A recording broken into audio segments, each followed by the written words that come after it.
puts up a three. Won't go. Rebound Bosh. Back out to Allen. His three-pointer. Bang! Tie game with 5 seconds remaining. Oh yeah. We packing somebody up tonight. Hey.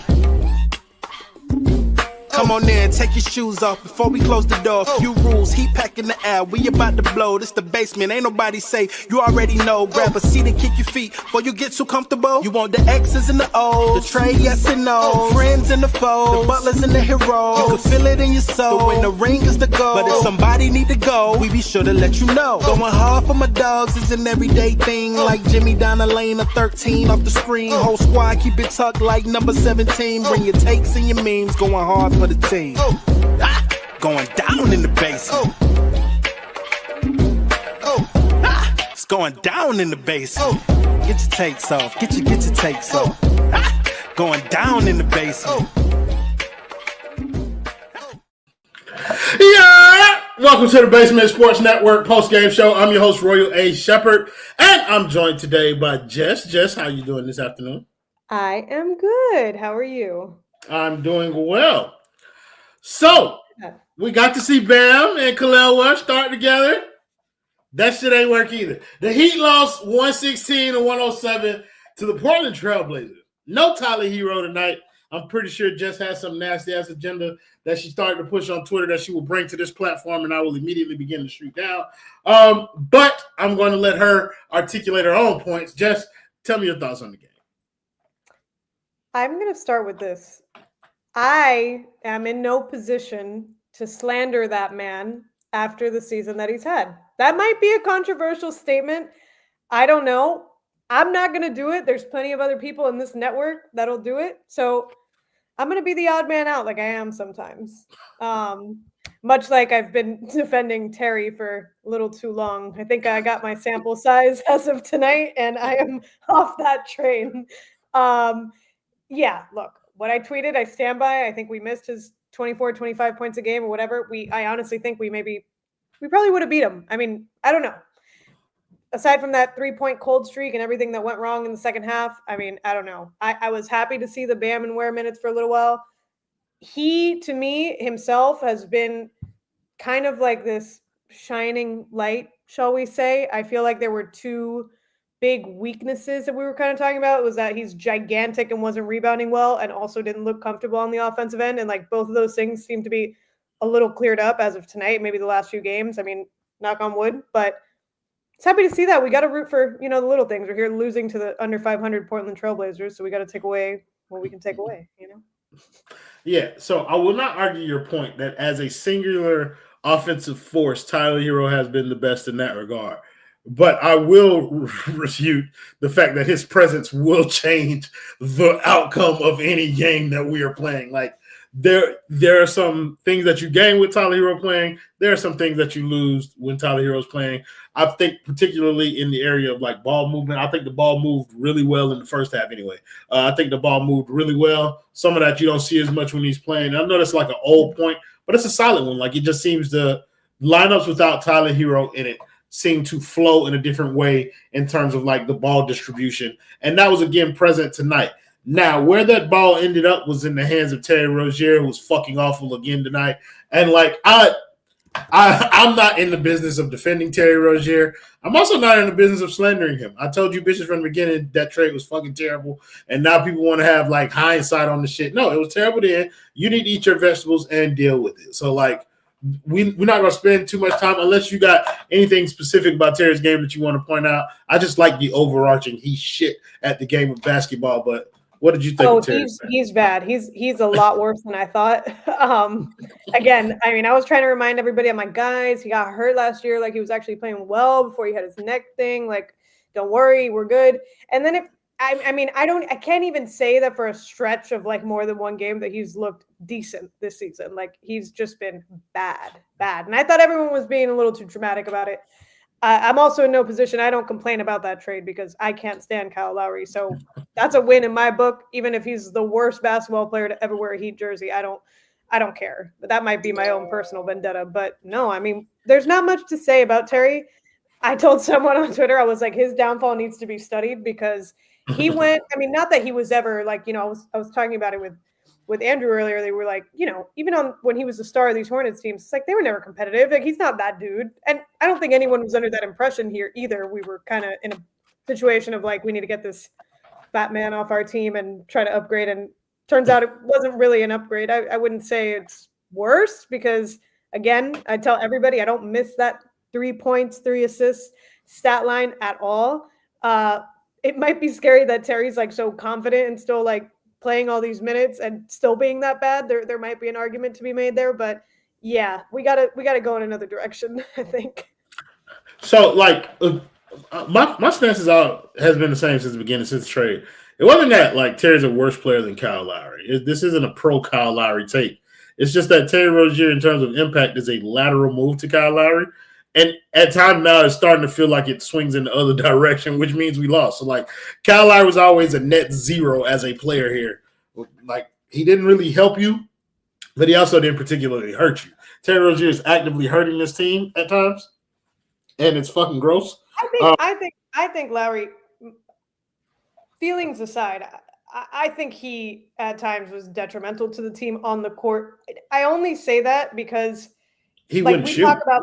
We talk about this all the time, but like that man's playing 30 minutes, occupying a spot on the team to give us like 4 points. And I just, when I talk to people now, I'm like, today's NBA, like you can't afford to not be a scorer or at least be like a decent scorer. It's like you can't. The NBA is like so high scoring now and such a game that's about offense. Like we're not seeing these like 75-point dog fights from like back in the day. And I'm like, I just have trouble with someone like Lowry, like occupying that amount of time and space on that team to not be contributing at all on offense. And as I always said, contributing on offense. He got 9 points on 4 of 13. He's contributing to the shot totals, not to like anything positive. The man is terrible. I was talking about Lowry. Yeah, sure, but like when we're comparing these two, like this is the conversation that you have to have. Like Lowry gave us nothing. I get it. Yeah. I'd rather him give me nothing on 3 shots than for Terry Rozier to give me nothing on 13 shots. I feel you. That's why I just made that point about the confidence, because the fact that he's shooting that amount of shots is crazy. Oh God, that's another. I did not want Bradleyville. Yeah. My last point about Lowry is like, again, if you're gonna do that, maybe it would have been justified if you were giving me 10 assists tonight, but he was never giving you really over 5. So it's like, if you're not this like playmaker, like old school point guard, oh, I can't score, but it's like, cause I'm looking to pass first, whatever. But it's like, that's bullshit. That's not an argument that applies to either of them.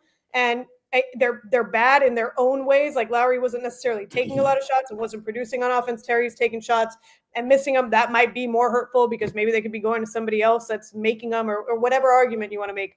They're both bad, not the answer. And this team's going to suffer until they have an actual point guard, because there's no playmaking taking place. And I will say in Tyler's defense that he's taken a leap in that regard from last season, but that still doesn't make him like, this guy's as not a playmaker. I think so. I disagree. What I argued a few streams ago was that I think he's taking slightly better shots, and I think he's slightly looking to make a play more than he was last year, if that makes sense. Like his assists, I don't know. I don't stare at the stats. I don't know if they've gone up. Yeah. I would guess maybe they have by a few, but it could just be that he has the ball in his hands way more often now and has to create. I mean, I don't know. But I would say this about Tyler as a playmaker. Like, it's a lot of the swing assists, like swinging at the end of the shot clock. Somebody might have made the shot, or swinging the ball to the 3-point line at the failed drive or something like that. Like, I feel like that is where like a big chunk of the assists come from. As a playmaker, I don't know. I feel like there were opportunities for him to demonstrate kind of like a growth as a playmaker, particularly in those early games when Jimmy was out, where he was seeing double teams and traps and things of that nature. And it just felt like he did not know kind of what the next step was after passing out of that double team. Now, thank God he could pass out a double team, because that was something that he couldn't do before. But like, yeah. I'm not seeing kind of like the next step. Like after that, you're just kind of floating around the 3-point line. Bam said the other night that he has to tell him to go screen for somebody if you're not getting the ball or something. Like that kind of stuff is all working it together to be a playmaker, in my opinion. Like, and I just don't think like we get that consistently. I agree. For the record, I totally agree with that. I think it's in very basic terms, just for like lack of a better word, like I think the narrative of like you're jacking up too many shots, this and that kind of got to him. And I think he's sometimes now looking to make that extra pass. But again, like you said, it might just be getting out of that double team, or like instead of jacking up a crazy shot, or like, all right, here, Duncan. And now it's like, oh, I'm not cutting to the basket. I'm not doing anything. I'm kind of just standing here. He's not, continuing the. So I agree with that. And again, I'm talking about a very like minor adjustment here that I felt like maybe the not jacking up all the terrible shots kind of contributed to, hey, if you're not jacking it up, you're probably, passing the ball to somebody. So I don't know. Again, it's a bit of a long shot. He's by no means a point guard. We still don't have any, means of addressing that as of right now He starts at point guard. He starts at point guard, I guess, like positionally.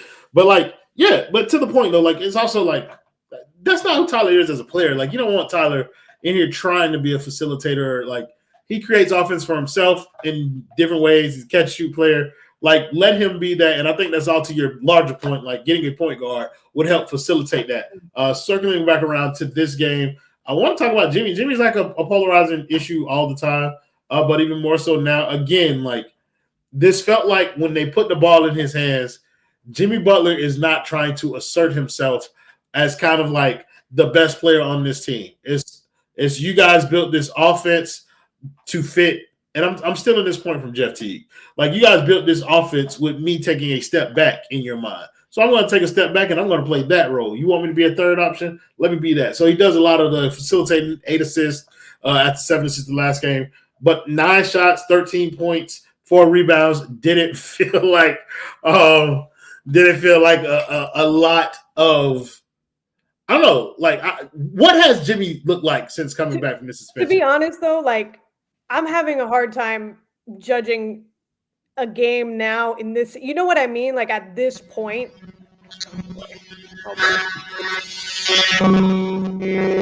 I can't even hear you.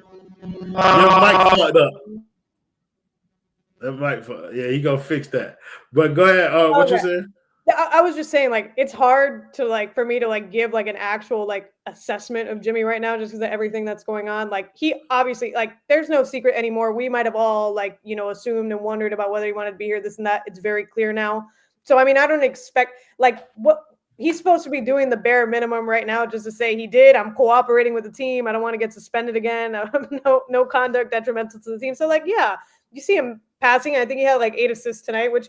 That's good for Jimmy. I mean, whatever. But, what are we supposed to expect at this point in time? And I mean, I don't know. Now we're talking already about weeks since that, post-game interview. So it's hard for me to – and he didn't play for those 7 of those games. So I don't know. I think Jimmy's just like, this might have been his last game in a Heat jersey. He knows he's on his way out. And he's like, I'm going to do, he made a couple nice moves to the basket. But, yeah, he was passing. He was trying to be a little bit of a facilitator. So, I mean, I can't complain about that. But he's on his way out. So I'm like, what am I supposed to – I don't know what to think. I don't think he's here for the long term. So it's like, the way he fits with this team or whatever his role was, it doesn't really matter anymore. We got to see what we're working with, next 24 hours, next week, next whatever it is. And I think he's playing like that. I think he's playing like, let's see if Stone's mic says, but I think he's playing like what he does. The mic, like, it doesn't really fucking matter. Like, I'm leaving this shit. But it's like, I'm also not going to go out there and just do nothing, because that would just further like exacerbate like the point and add fuel to the fire. Yeah, but in a way, it feels like he's going out there and doing nothing. No, just like with like nothing, with like a little something, like enough where he's like, I'm not going to get shit for this, Correct. I'm not going to get suspended. I'm not going to get shit.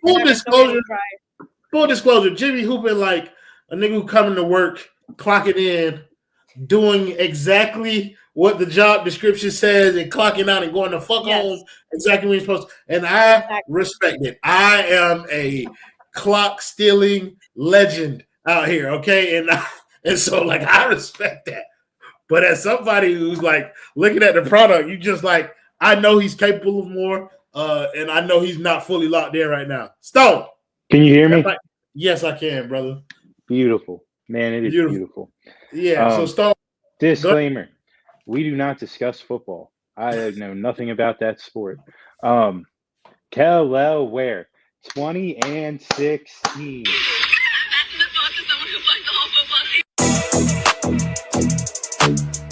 What'd you say? Yeah, I got it.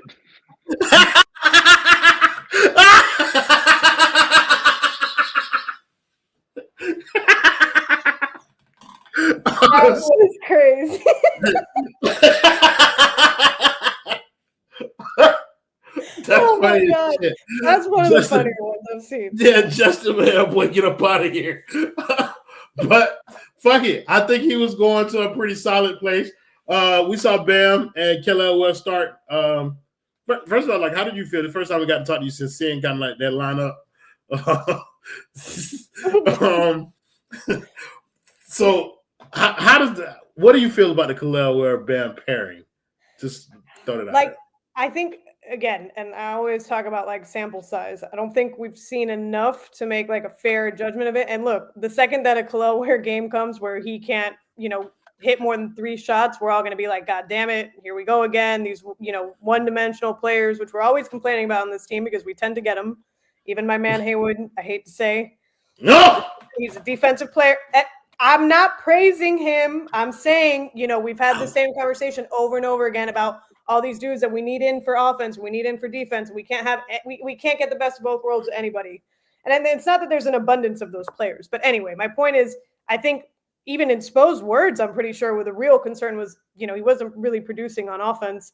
Talking about Ware, because that can be said for Bam too. We just never really know. But he's rebounding and he looks a lot more comfortable on the offensive end. So I think it's something to be optimistic about. But again, we're going to have to see it more. I'm not going to be one to complain about having more height on the court together because I personally think that's been a problem. I know that narrative got kind of played out, and I know the fan base is kind of very split about whether that's a priority or not. I think we have so many other issues that's kind of like been moved to the back because everyone's just like, whatever. But I mean, it's a factor. I don't know how much we get out rebounded by. Like, Bam's a great defender and a great rebounder, and he picks up a lot of slack for a lot of people, but it wouldn't suck to have, somebody that can score and somebody that can rebound and somebody that can just put more size out there. I mean, it's like we've been playing small ball for years, and maybe that's how Spo wants to play basketball. It's not that enjoyable to watch. I've been about getting a big man. I've always said like someone like an Aaron Gordon on this team I think would be insane. So, again, I'm done with my wishful thinking, but I think I think it's worth a shot. I had tweeted like a few games ago that I think it was a mistake to not give it a chance, and maybe he's hearing that maybe it's worth giving it a shot, but I don't know. I don't think we can deduce from like the few minutes that we've seen them on the court together quite yet. But I think it's positive. I mean, I think he looks pretty good. So, Bam, it's a night to night case. But I feel good about Ware at least. So just contextually, DeAndre Ayton, 11 of 14 tonight, 22 points, 15 rebounds, 6 of them offensive. A lot of that was with Kel'el guarding him. And I think that's the concern that people are seeing. Look, I mean, the talent is obviously there. Like, he rebounded a little bit more, but I think a lot of that has to deal with the fact that Bam is out there to help him be more comfortable. I like if he got 20 and 16 tonight. I like those type of numbers, especially when you have somebody like Bam who can provide support and get 12 and 10 as a secondary kind of like rebound or whatever, which is ideally what we want. I think offensively there's going to be some struggle there because you don't want Kel'el just hovering around the 3-point line in order to provide space for Bam and whoever else will be replacing Jimmy. But you also don't want to like have Bam standing around at the 3-point line because that, as has been shown this year, that isn't where his strengths lie. I think that the pairing, like having them out there together, at least gives Miami the direction of an identity. Like if they're going to be a defensive team, then those two out there can give you some semblance of kind of like a defense that's trending towards elite. And I feel like they're just going to have to figure out the offensive stuff together. But tonight, like Kel'el got abused, but that is to be expected from a rookie. And I think people need to be ready. I think people need to be ready for like the growing pains of Bam and Kel'el playing next to each other. I mean, he's a kid, At the end of the day, he's a kid, and that's why I can't sit here and just like roast him. And the guy's super skinny. I mean, he's got a long way to go. I agreed with some of these fans that said, I just want to see it. And I agreed with that. I was like, I want to see it too, because we can't start judging anything until we actually see it, So again, I think, like I said, there were things to be optimistic about, and I think he looks way more comfortable on offense even than he did it in the first couple minutes that he played in the first couple games this season. Like, I've seen a difference. I don't know. We're probably like a quarter of the way through. I don't know where we're at, but In the season? How far are we? I don't know. We're more than halfway. Like tonight was game 42. Oh, shit. Wow. Okay. Well, still, you don't usually see to me, it's been like a pretty solid improvement from the beginning of the season when we were watching him play. Like now he looks comfortable with the ball in his hands. He's shooting shots, he hit some threes, like he's getting to the basket. Like he looks okay. The defense is going to take some work. I mean, I don't know. I'm kind of this like opinion too that maybe just having a big man standing there in the paint is kind of a deterrent to some of these guys that are, maybe they'll be like, oh, I'm going to shoot the floater instead of like, I don't know. Again, wishful thinking, but it's like we've never had someone taller than 6'8" like Bam stand there in the paint. No one's scared of Kevin Love or, Cody Zeller or whoever we've tried putting on this team. But I'm just saying, like, he's young.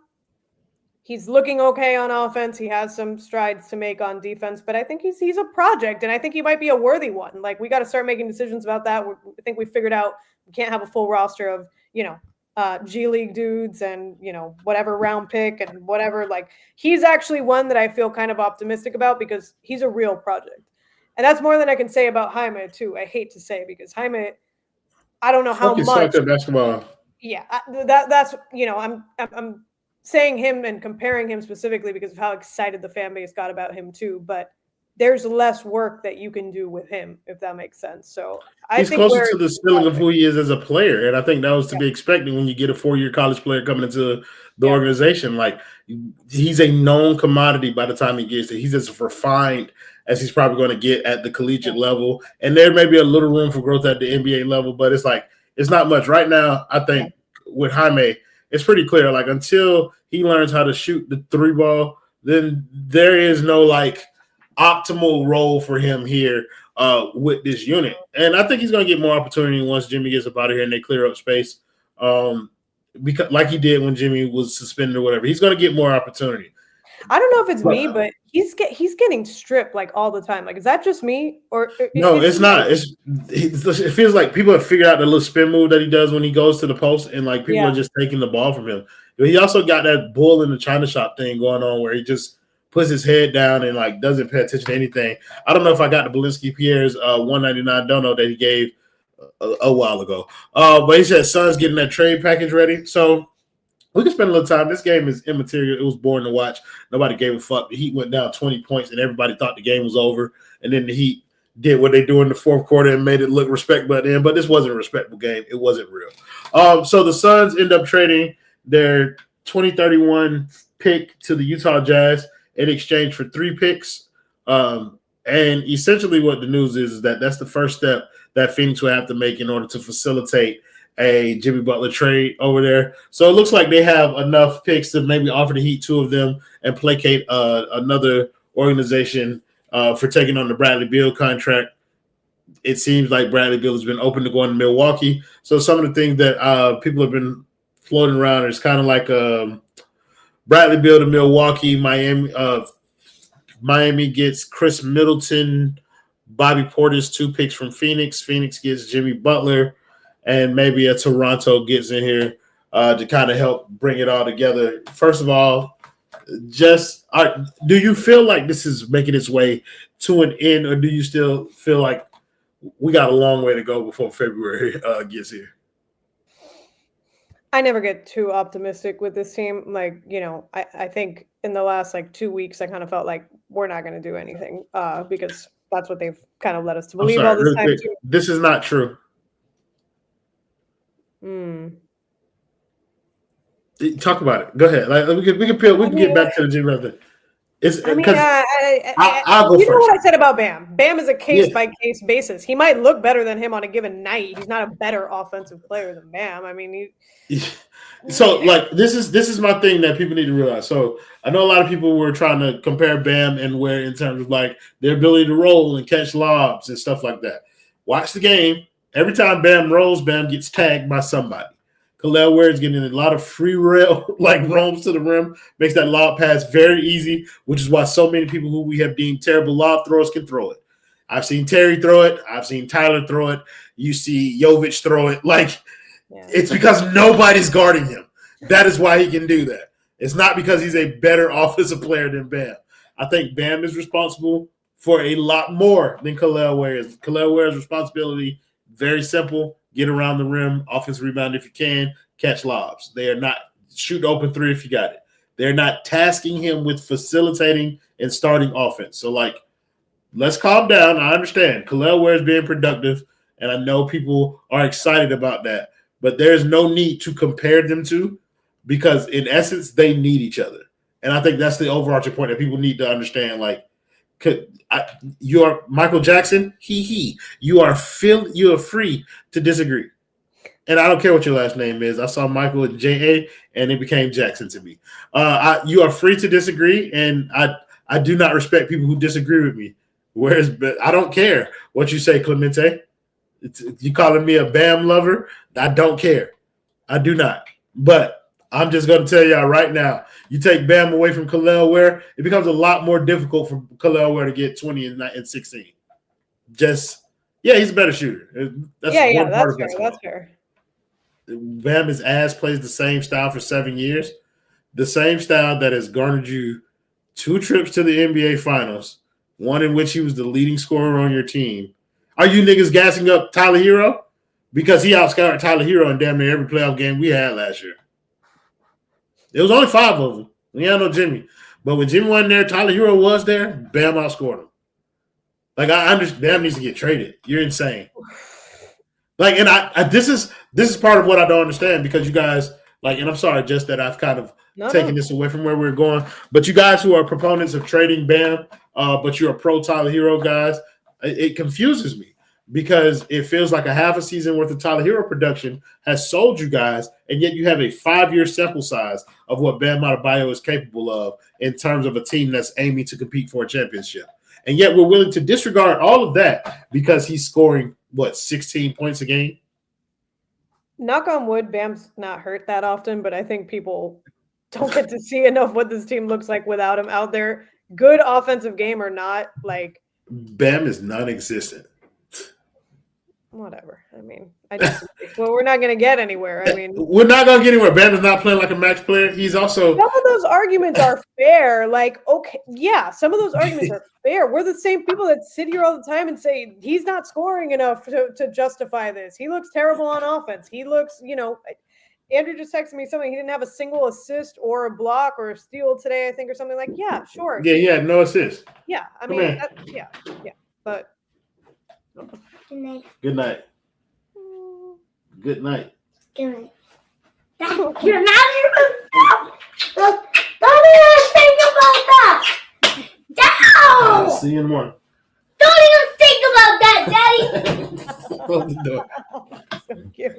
So $50 million. First of all, Bam does not make $50 million for another 2 years. So y'all should just really read his contract. But also I think you guys, we got an opportunity. We seen one game without Bam, and this team could not stop anyone. So that was that is kind of what he does, bro. And I think people believe that you take one person out, replace them, and that gets better. Like we told y'all, addition by subtraction is not always valid. We saw that with Kyle Lowry. And you're talking about taking away one of the 2 best players on this team. Like, whether you like it or not, he's one of the 2 best players on this roster. And there is no in-between. And he's the best defensive player on this team by a wide margin. The list of responsibilities that he carries from game to game is way heavier than anybody else on this roster. That man has a lot on his plate, and I defend him because he's done it well for so long. This year, however, he ain't done shit to warrant none of the shit I just said to y'all. He has been fucking terrible. He has been fucking awful, bro. He been ass. And I'm not gonna lie, I'm not enjoying watching that nigga play basketball. I'm not enjoying it. Because he fucking stinks. And it's not just offensively, bro. The defensive shit ain't came together like that for real at all. But I mean, I believe of anybody on this team, he has earned a year of grace, in my opinion. Sorry, I've monologued for long enough. Just feel free to kind of No. Listen, I'm with you. I think that's fair. At the end of the day, again, there's recency bias. You watch him this year, and he has not been super impressive. And we're watching a Tyler Herro, breakout year, one might call it. So yeah, but again, I think we kind of take what he does for granted because it is quiet sometimes. playing good defense doesn't show up in the box score unless you're, blocking shots or getting a ton of rebounds or whatever it is. But good defense is one of those intangibles. So, oh boy. So, I just think we get a little spoiled and kind of take it for granted. We'd be struggling big time without him. Whether he's producing on offense or not, it doesn't really matter. I mean, we're going to rebuild this team, so to speak, depending on what happens in the next days, weeks, whatever we want to call it. Like, it has to be around him. There's no other, preferably around him and Tyler. Like, I'm okay with that as long as it's the right fit. But, you can't. It doesn't make any sense to get rid of him, and I think you would sorely regret it. And if we're petty enough and want to prove a point and wish that Heat fans would see that one day and be like, damn, but hopefully we don't end up there. But it would not be pretty. He's not just the best defender on this team by a long shot. He's one of the best in the league, and he doesn't get the recognition for it, and that's fine. But I stand by that. So yeah, I feel like people just don't understand kind of like the impact outside of the box score, and even his box score numbers weren't horrific today. He shot 50% from the field, 12 points, 10 rebounds. Listen, I wish he'd score more. I wish he averaged 20. I wish he averaged 12 rebounds. I wish he could, but I expected that he is super Draymond Green, and I think people need to find like solace in that and figure out like how Draymond Green impacts like championship level winning, and figure out how Bam can like add on to that. He's going to score more than Draymond Green does. He is going to be a hub of offense, but I think give up on that 3-point project, get back to the floater, get back to a little mid-range, get whatever it is, dunk on somebody, face up. So focus on that face-up game. Like I feel like that 3-point shot, like maybe that's a late in the career type thing that you can work toward. This year might not be the year. Ant Donardo pulling up one time for the one time. Ant, how are you doing today? Hey, what y'all don't know, though, what y'all don't notice is the second I get into this stream, sometimes I sit backstage for a little bit. Royal always smiles immediately upon my entrance here. So this whole thing of him not caring how I do, it's a complete facade, just so y'all know. He's very happy to see me.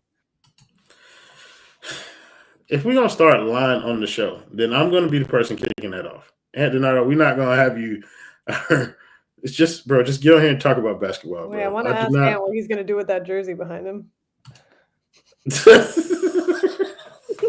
Jesus, yes, not even here 5 minutes. How are you doing today?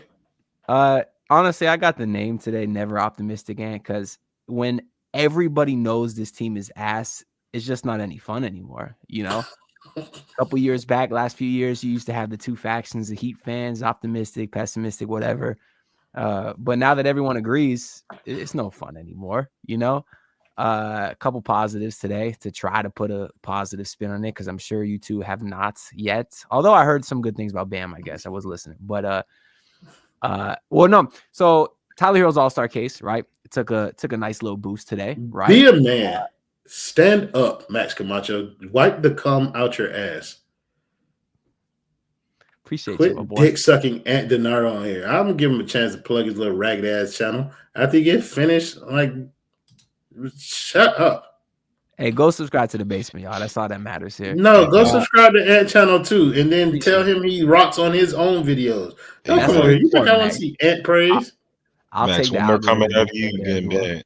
Come on, get him out of here. Hey, Max, go subscribe to Ant Donardo's channel. He probably just put up. Max, don't tempt fate, bro.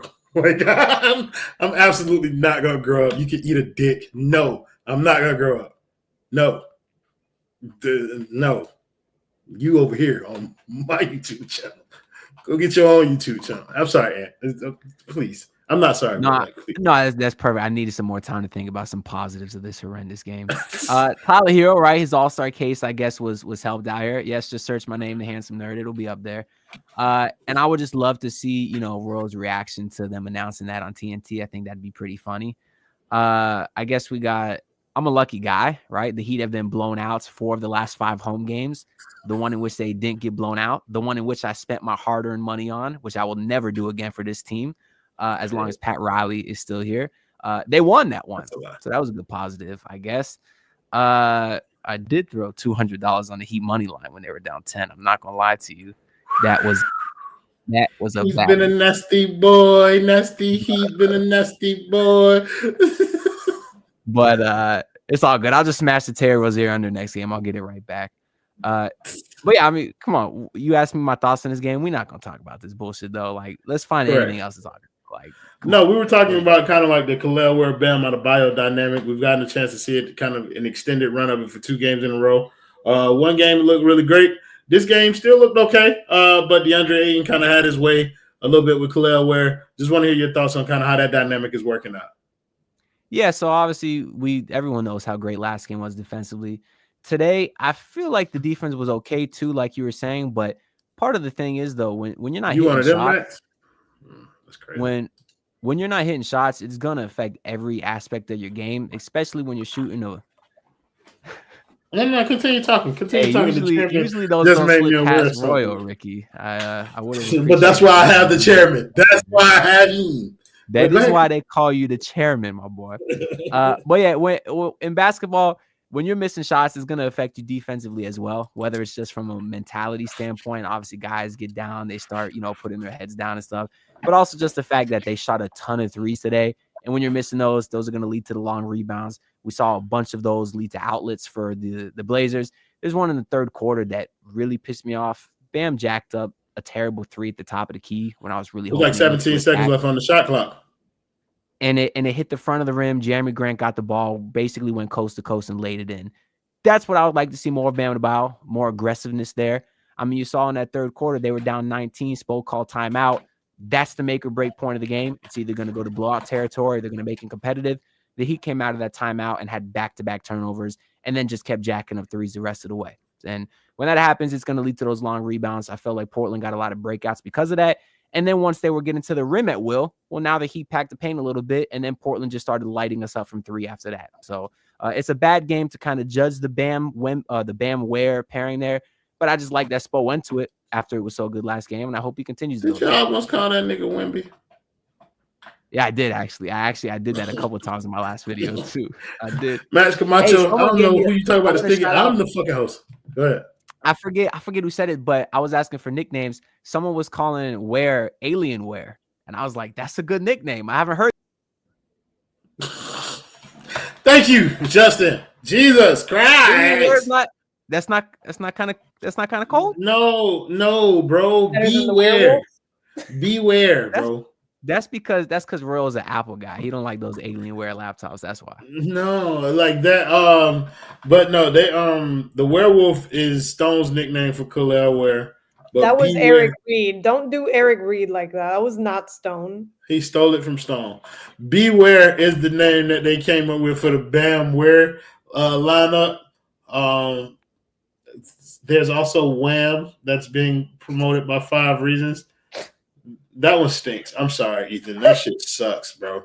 Like, that's a terrible name. Wait, but Beware is kind of cool. I'm not gonna lie. That's what I'm saying. Beware kind of, right? Like, hyphenated. Yeah. That's Beware is like, you know what I mean? It kind of lends its credence to the somebody got Kel'el awareness.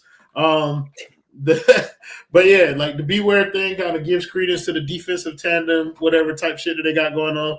I thought that one was cool, so that's the one that I'm rocking with. What else can we talk about? Just pick a scrub that we have not talked about, and feel free to give your thoughts on it. Who else is on this team? Man, listen, Duncan Robinson was good tonight.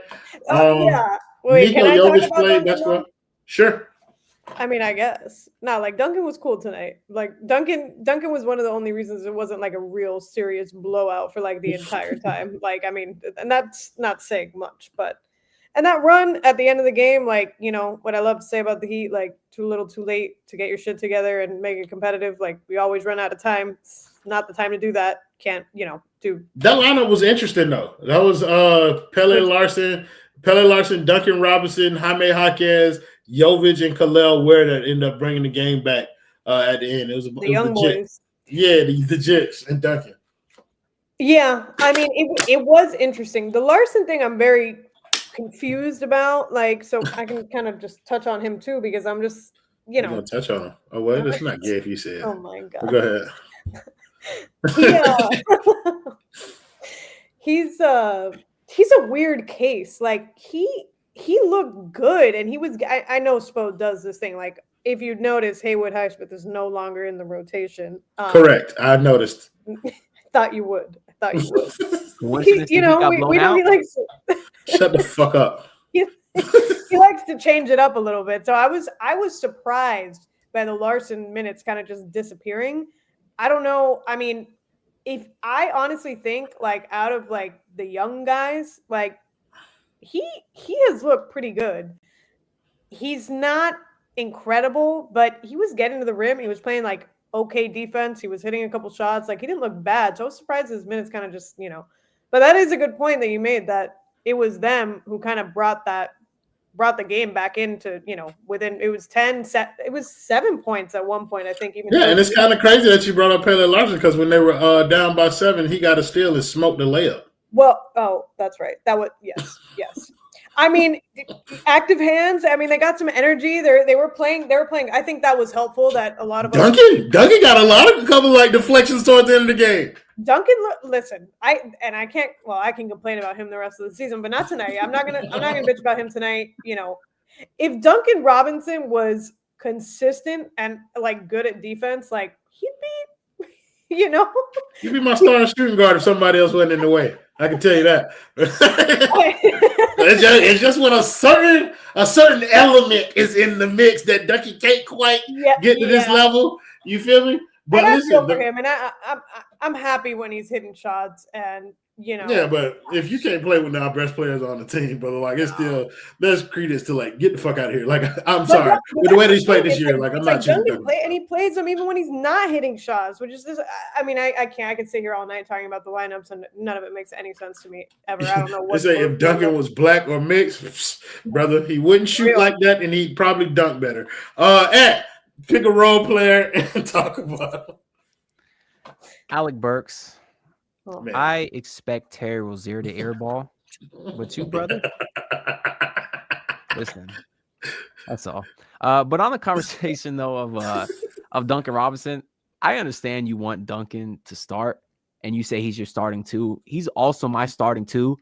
But are you trying to say that Tyler does not start next to him? Because I understand you want Tyler out of there, but I think he has to start next. Tyler Herro is the point guard on this team. PG1. Okay, yeah, he's PG. That's what I'm asking. You can't, but that's the beauty of the thing. You just ruined it, by the way. I just want to thank you for ruining something else in my life. But that's the beauty of me calling Duncan my starting shooting guard when he's starting next to Tyler Herro, so people can be like, "You hate Tyler." I didn't say anything about Tyler. I was talking about the starting shooting guard of the Miami Heat, who is on the Duncan contrary. Robinson. I have been hyping up your T*********. And that's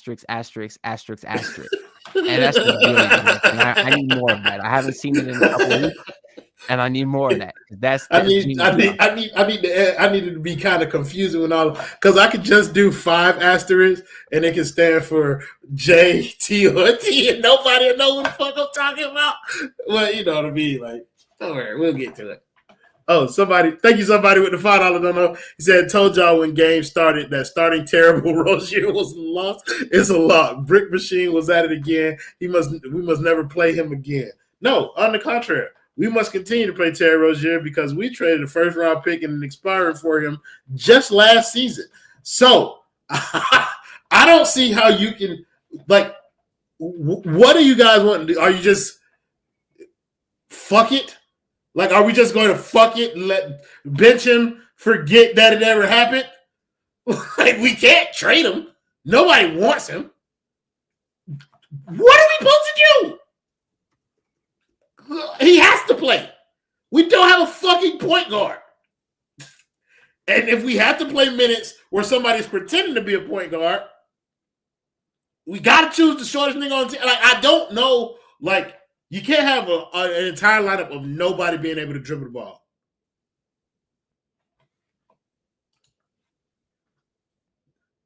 Damn. Don't be doing that if you're not giving me $5 to say this type of things to me, okay? Consistency is key now. Be consistent. You're getting beside yourself, Daniel. Don't do this. But yeah, like the Terry Rozier thing is interesting because I know people want to like bench him, throw him away or whatever, but it's just like, he sucks. But you can't not play him. Can you guess? Like, can the Miami Heat afford to not play Terry Rozier?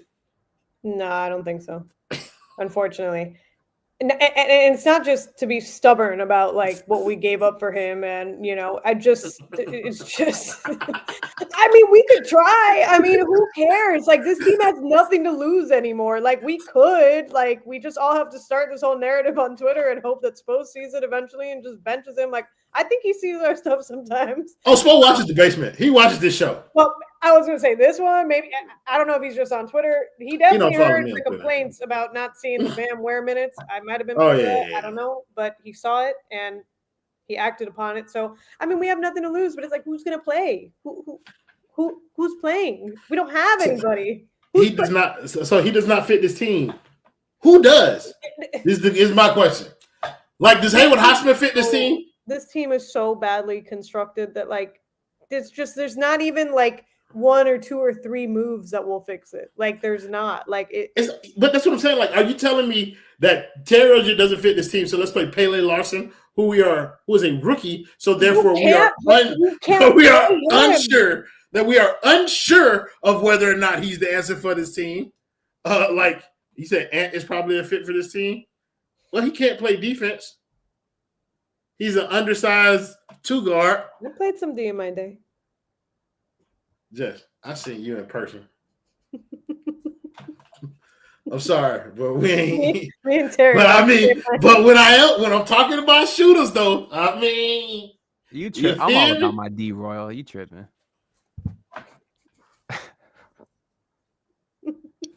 Go ahead and write that down. It's just something that you just should not say to me. Like, you just don't have to verbalize all of your little thoughts. Come on, King Ricky. Come on, King Ricky. Talk team.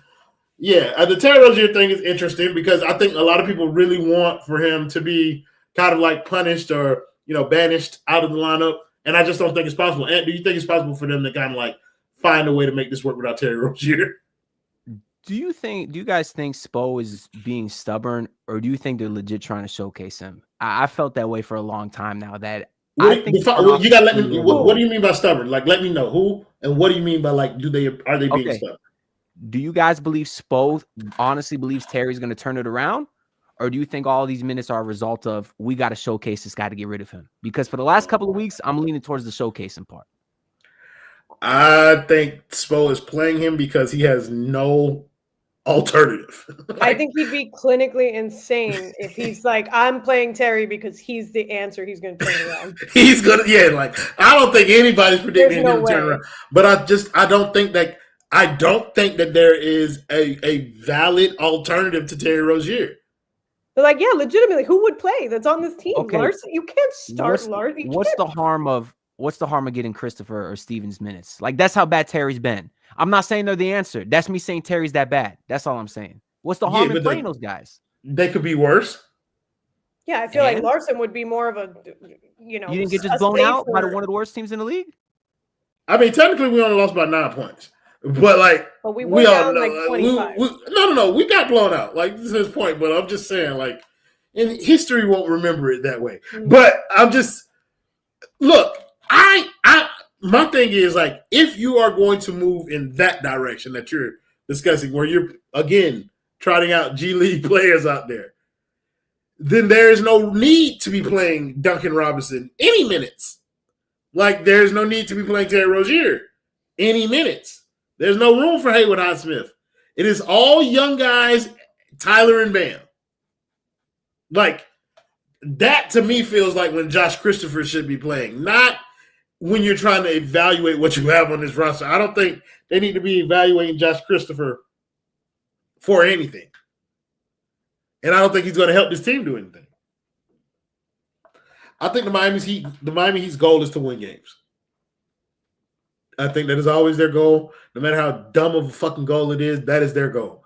And I think Terry Rozier is the player who, in their minds, and probably in reality, gives them the best chance to accomplish that. But it's really like Spo is like all about, it's about being established. Like, that's really all it is. Like, Spo, we all know, like, there's this whole narrative about like, oh, Spo hates rookies or whatever. It's just like, he can't take like that risky of a move to like start a rookie or whatever, and it like just blows up in his face. Like he has too much pride for that too. And like Terry, like he at least one asterisk too many. Ignore Yeah. But either way, the point still remains the same. Good work, Anthony DiNardo. Wait, I don't like you on stream. Bad work, Anthony DiNardo. I don't know what to say as a replacement for that. I found that entertaining. Go ahead, Jess. No, that was it.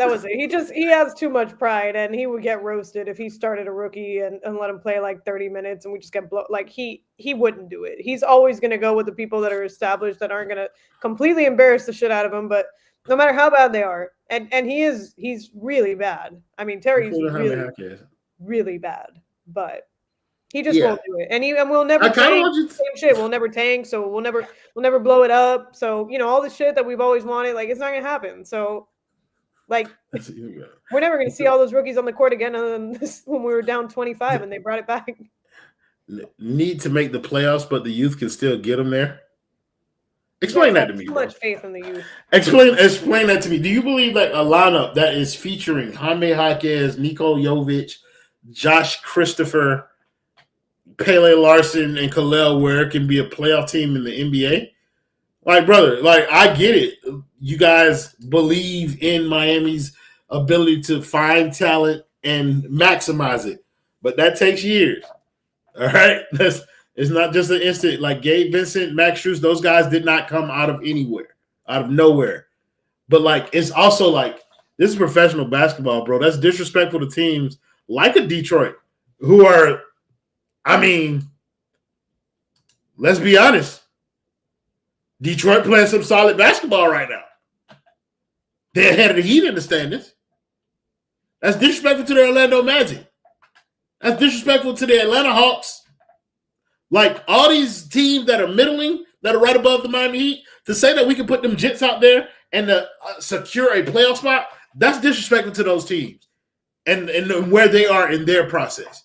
Detroit is further along in their process of creating a contender than Miami is.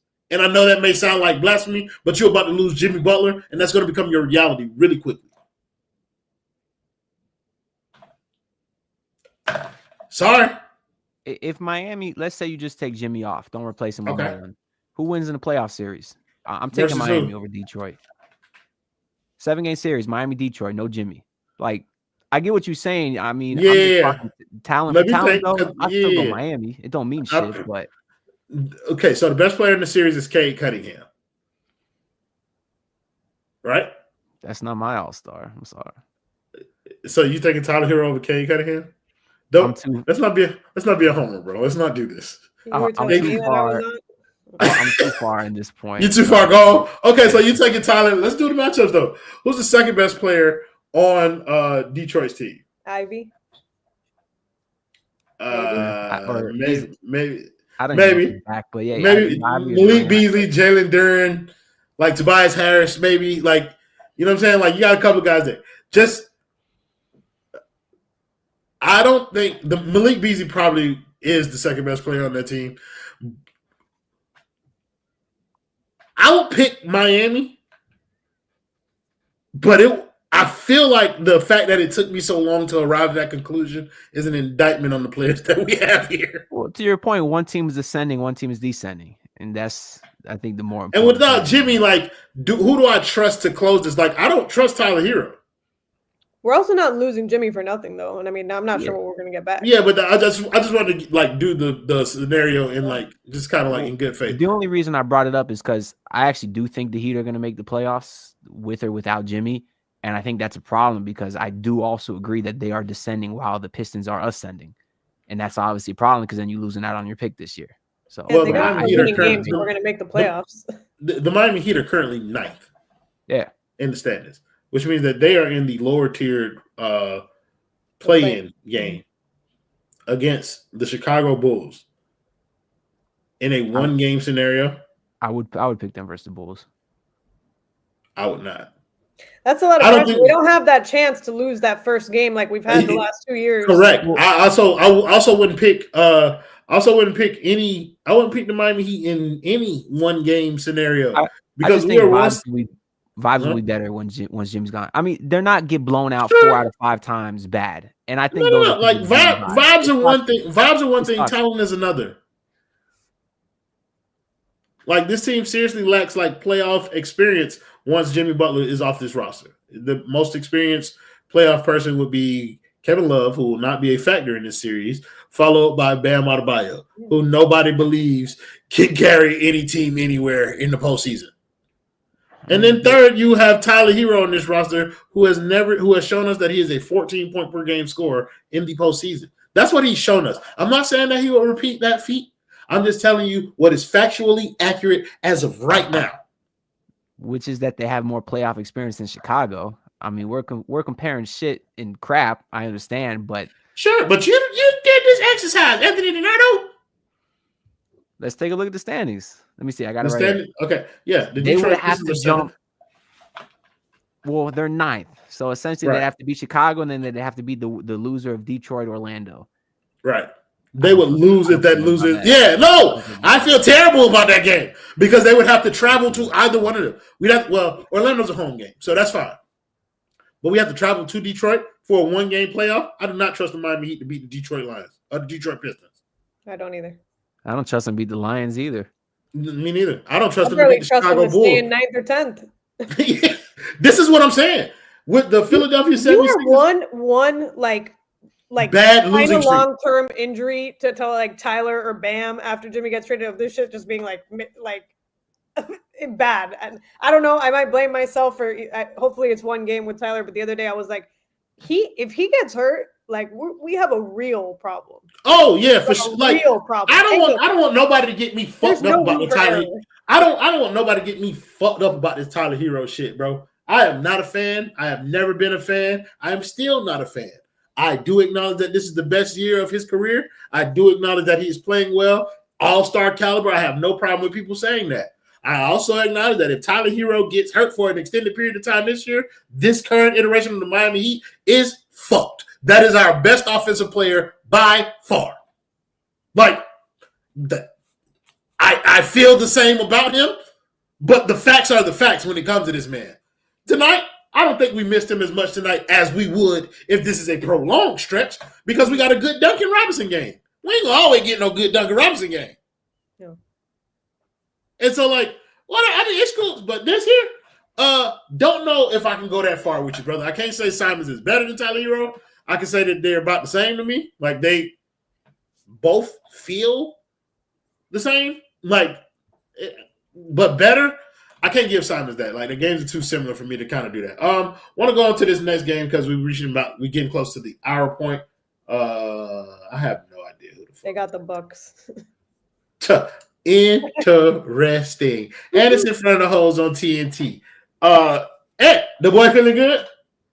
Real quick, I'll get to the handsome nerd too. He asked twice. The Heat's pick is lottery protected, meaning if they miss the playoffs, they have the pick. But there's good and bad to it because if they end up getting the pick this year, then they end up losing like 2 more down the line. So it really just it's not 2 more. It's just 1 more. It's if they get that pick, then it converts next year. And then like they already owe somebody another pick. They can't aggregate the picks, which means they can't go in back-to-back years. So they can't trade. Like if they lose it this year, then they get it next year. But if they get it this year, then they send it off no matter where it is next year. Even if it is in the lottery again next year, then whoever we owe to, I think it's OKC, would get that lottery pick. So I think a lot of the talk Heat fans are doing is they kind of would rather have the pick this year and what I've been told is a loaded draft. So that's kind of one of the negatives of missing. Oh, well, here's also this is Alex Shelton's argument. He's like, if the Heat fall into the lottery, then they have like a 3.5% chance at getting the number 1 overall pick. He was like, do you believe the Heat have a 3.5% chance at winning the NBA title this year?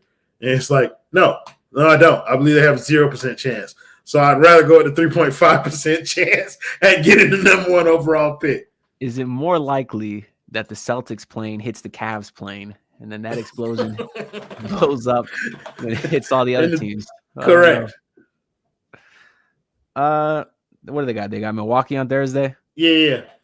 I don't know. I got to make my money back somehow. I'll decide I don't know. I got to decide who I'm going to bet on, and then I'll let y'all know, and whoever I bet on, the other team will win. So there you go. And your optimism is going to lose you a lot of money. Your faith in this Down franchise. 10, I live bet it. Heat down 10, right? At the beginning Yeah. of the third quarter. And I'm like, it's good odds. The Heat, they're not about to lose to Portland. Yeah. So we yeah, thought. you're right, Jess. Never bet on your own team, guys. Who are you telling to say nigga Rays? Miguel Gordillo? Why you ain't just spell it the way that you wanted to spell it? Go ahead, say it. Say it, Miguel.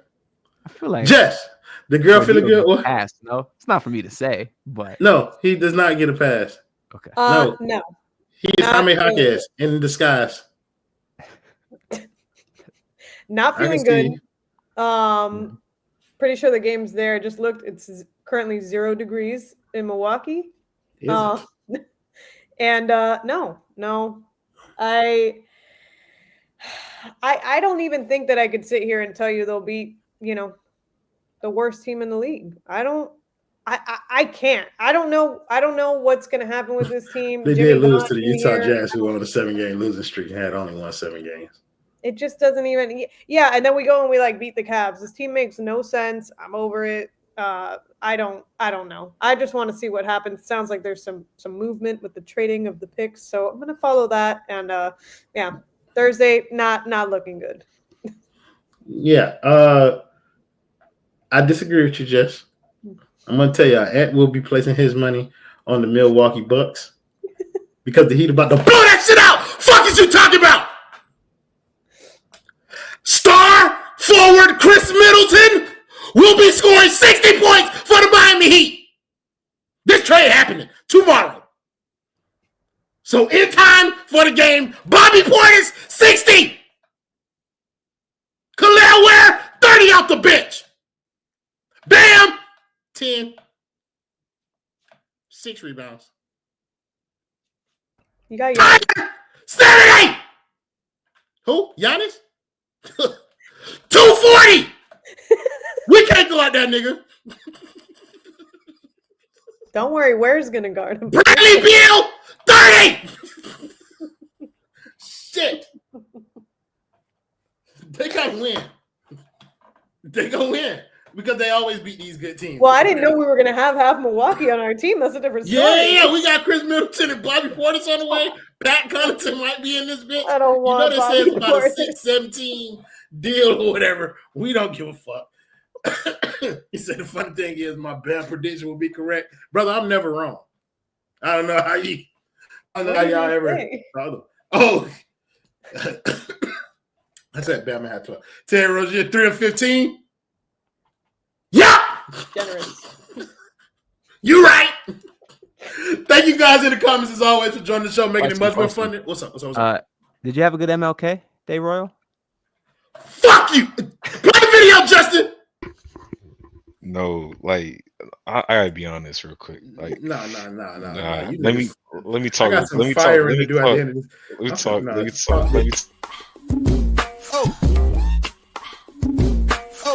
Oh yeah, we packing somebody up tonight.